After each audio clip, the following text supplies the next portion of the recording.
প্রিয় দর্শক, প্রথমত একটা শিরোনামটা অনেকটা চমকে ওঠার মতো। শিরোনাম মানে আজকের ঢাকার একটা পত্রিকা দৈনিক যুগান্তরে একটা নিউজের শিরোনাম করা হয়েছে যে ভারতে বসে রাজনৈতিক কর্মকাণ্ড চালাতে পারবেন না শেখ হাসিনা, সংসদীয় কমিটিকে মোদি সরকার। এই শিরোনামটা আমার কাছে একটু চমকপ্রদ মনে হয়েছে যে আসলে এ ধরনের কথা মোদি সরকার সংসদীয় কমিটিকে কেন বলবে, এবং পারবেন না মানে কি? এতদিন পেরেছেন, আগামীতে পারবেন না, এ ধরনের কথা। তো আমি আসলে ব্যাপারটা বুঝতে পারলাম না, কারণ তারপরে ভেতরে আমি একটু পড়ে দেখতে চাইলাম। ইন্ডিয়ান এক্সপ্রেসের একটা খবরকে তারা কোট করেছে এবং সেখানে যে জিনিসটা লেখা হয়েছে, আমি ওদের প্রথম লাইনটা আপনাকে একটু পড়ে শোনাই। তারা লিখেছেন যে ভারতে অবস্থানরত বাংলাদেশের সাবেক প্রধানমন্ত্রী শেখ হাসিনা দেশটির মাটি ব্যবহার করে কোনো ধরনের রাজনৈতিক কর্মকাণ্ড পরিচালনা করতে পারবেন না বলে ভারতীয় সংসদের একটি স্থায়ী কমিটিকে জানিয়েছেন প্রধানমন্ত্রী নরেন্দ্র মোদীর নেতৃত্বাধীন সরকার।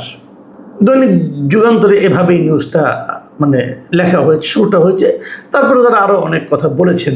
তো এটা শুনলে পরে একটু অস্বাভাবিক লাগতে পারে, কারণ কদিন আগেও তো আমরা দেখলাম যে ভারতে বসেই বাংলাদেশের রাজনীতি সম্পর্কে নানা ধরনের কথা শেখ হাসিনা কিন্তু বিদেশের মিডিয়াকে জানিয়েছেন, রয়টার্সকে জানিয়েছেন। আমরা এনডিটিভি এর আগে ইন্টারভিউতে দেখেছি। তো ওনারা তো করেছেন, তাহলে আবার চালানো যাবে না, কি যাবে না, কতটুকু যাবে না, কেন যাবে না, এই ডিটেলটা কেন?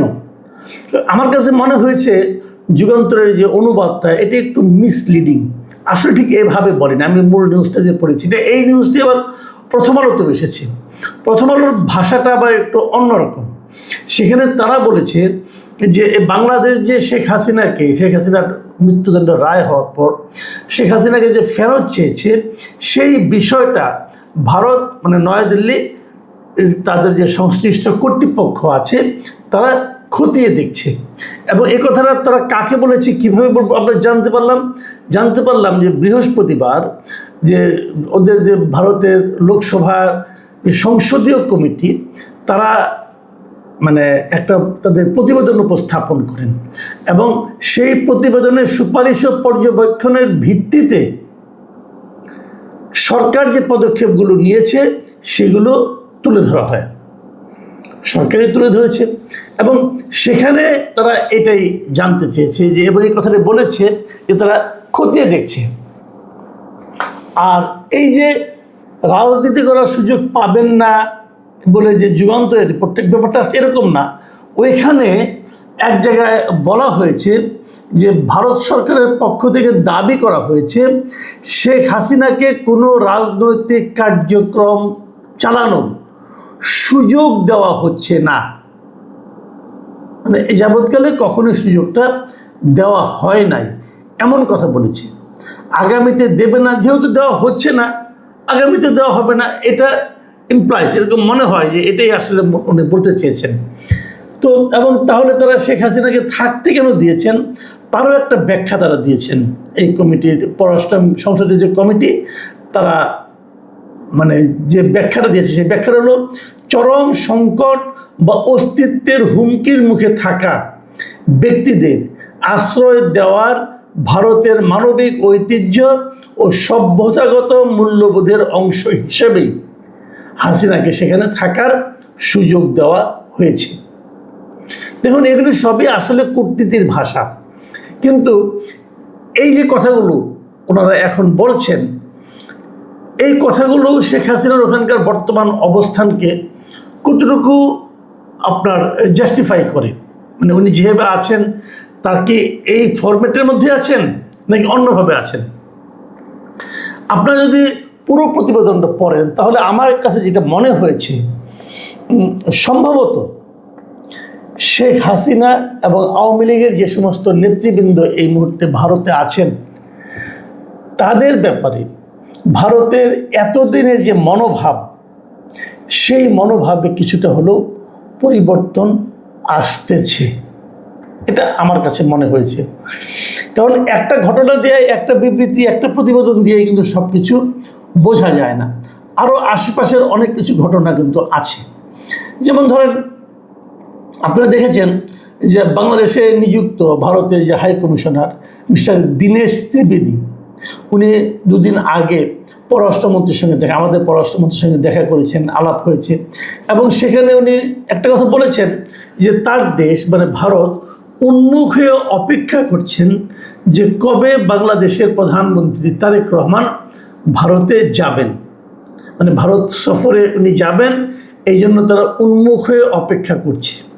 এ ধরনের কথা কিন্তু অন্তর্বর্তীকালীন সরকারের সময় ডক্টর মোহাম্মদ ইউনূস সম্পর্কে তারা কখনোই উচ্চারণ করেনি। এবং তারা আরও অনেক কিছু বলেছে। যেমন ধরেন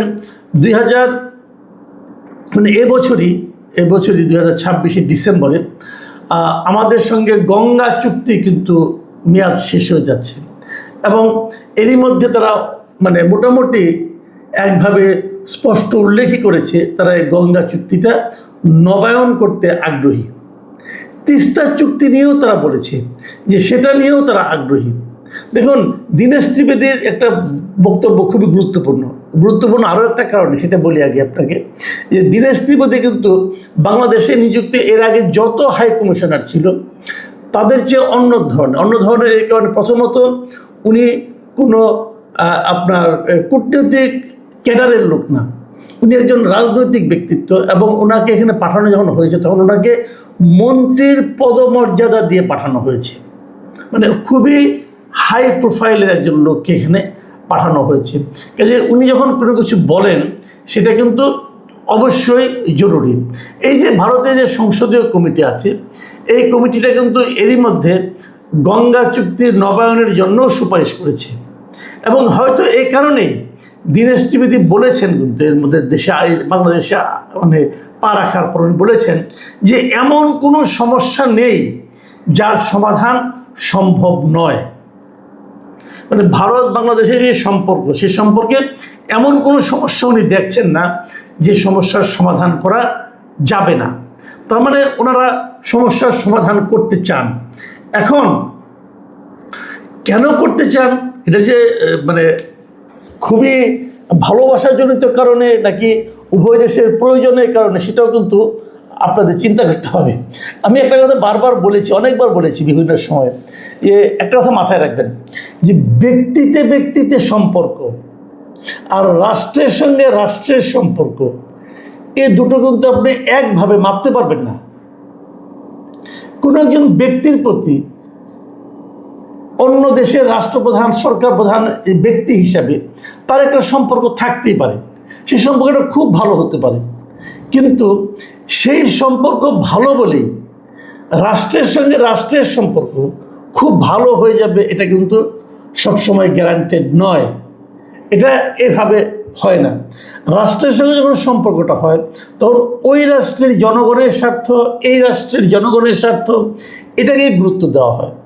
এই যে এখন ভারত মানে সমস্ত সমস্যার সমাধান আছে, আসেন গঙ্গা চুক্তি নবায়ন করি, আসেন ওইটা করি সেটা করি, এটা যে এমনি করতেছে তা কিন্তু না। এখানে কিন্তু ভূ রাজনীতির একটা ব্যাপার স্যাপার আছে। ভূ রাজনীতি কেমন? যেমন ধরেন চীনে প্রথম সফরটা করলো আমাদের প্রধানমন্ত্রী, এই সফরটাকে আমি পার্সোনালি খুব গুরুত্বপূর্ণ মনে করি, যে এটা খুবই বুদ্ধিমত্তা সম্পন্ন একটা সিদ্ধান্ত হয়েছে যে মালয়েশিয়া হয়ে চীনে যাওয়াটা।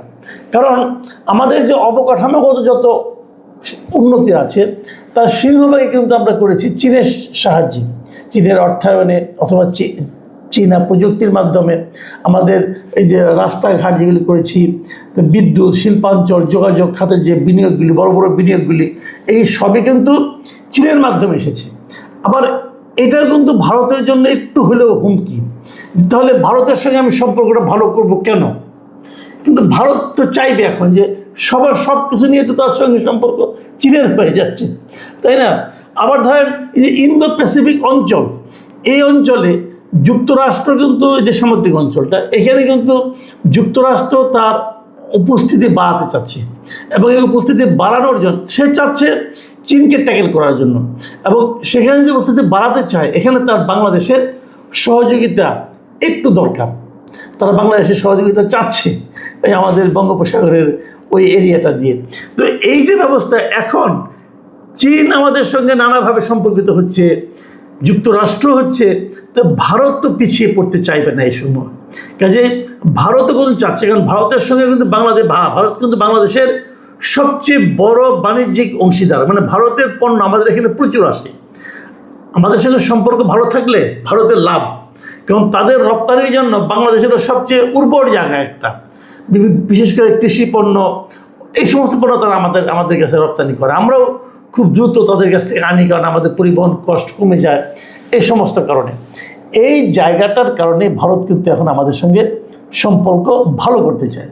এই যে ভালো করতে চাওয়া সম্পর্কটা, এক্ষেত্রে বাধাটা কোথায়?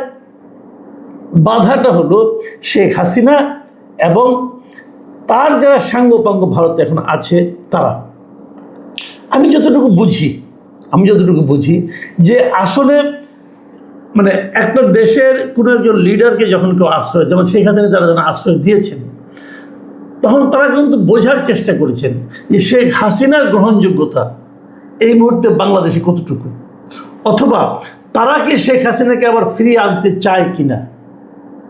শেখ হাসিনার গ্রহণযোগ্যতা আওয়ামী লীগের কাছে প্রচুর, কোনো সন্দেহ নেই, দেশের আওয়ামী লীগ, বিদেশের আওয়ামী লীগ।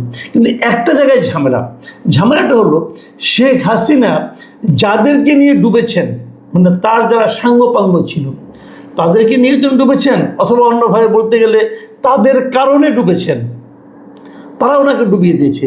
সেই লোকগুলোকে কিন্তু শেখ হাসিনা এখনও ছাড়তে পারেননি, এবং তাদেরকে যদি ছাড়তে চান এ ধরনের কোনো শব্দ উনি এখন পর্যন্ত কোথাও উচ্চারণ করেননি। এদেশে যে একটা গণ অভ্যুত্থান হয়েছিল তার সরকারের বিরুদ্ধে, এবং এই গণ অভ্যুত্থানের চাপে যে ওনাকে চলে যেতে হয়েছিল, এই কথাটা শেখ হাসিনা কিংবা তার নেতৃবৃন্দ কেউ স্বীকার করেন না। তারা বরাবর বলে আসছেন একটাই কথা, সেটা হলো তারা একটা ষড়যন্ত্রের শিকার, ষড়যন্ত্রের কারণে তাদের চলে যেতে হয়েছিল। এই যে ষড়যন্ত্র তত্ত্বটা, এই তত্ত্বটা বাংলাদেশের মানুষ অতটা এখন আর খায় বলে আমার কাছে মনে হয় না। এখন শেখ হাসিনার গ্রহণযোগ্যতা কিন্তু আছে বাংলাদেশের, বিশেষ করে আওয়ামী লীগে যারা আছে বাংলাদেশে তাদের কাছে অনেক আছে, কিন্তু যাদের কাছে শেখ হাসিনার গ্রহণযোগ্যতা আছে তাদের কাছে কিন্তু ওই ওবায়দুল কাদের, জাহাঙ্গীর কবির নানক, বাহাউদ্দিন নাসিম, তারপরে কাজী তাপর, এদের কিন্তু সেই গ্রহণযোগ্যতাটা নাই। শেখ পরিবারের কোনো লোকেরই সেই গ্রহণযোগ্যতাটা নাই। শেখ সেলিম, এদের কোনো গ্রহণযোগ্যতা নাই সাধারণ মানুষের কাছে। কিন্তু শেখ হাসিনা যখন কথা বলেন তখন এদেরকে সঙ্গে নিয়েই কথা বলেন। এই জায়গাটাতে আমার ধারণা ভারতও বোধহয় উপলব্ধি করতে পেরেছে। আমার এটাও মনে করি, যদি শেখ হাসিনা এবং আওয়ামী লীগ তাদের স্ট্র্যাটেজি চেঞ্জ না করে, তাহলে ভারত তাদের দিক থেকে হয়তোবা মুখ ফিরিয়ে নেবে। আমরা জানি না কী হবে, তবে এটুকু আমি নিশ্চিতভাবে বলতে পারি যে ভারত বাংলাদেশের সঙ্গে সম্পর্ক ভালো করার জন্য অনেকটা মরিয়া হয়ে উঠেছে, এবং এটা আমাদের জন্য, আমাদের দেশের জন্য আমার বিবেচনায় একটা ভালো পদক্ষেপই হতে যাচ্ছে। প্রিয় দর্শক, সামনের দিনগুলোতে এই বিষয়টা আরও স্পষ্ট হয়ে যাবে, হয়তো আমরাও অনেক কিছু বুঝতে পারবো, অনেক কিছু জানতে পারবো। দেখা যাক কী হয়। সবাই ভালো থাকবেন। এখন এ পর্যন্তই। আল্লাহ হাফিজ।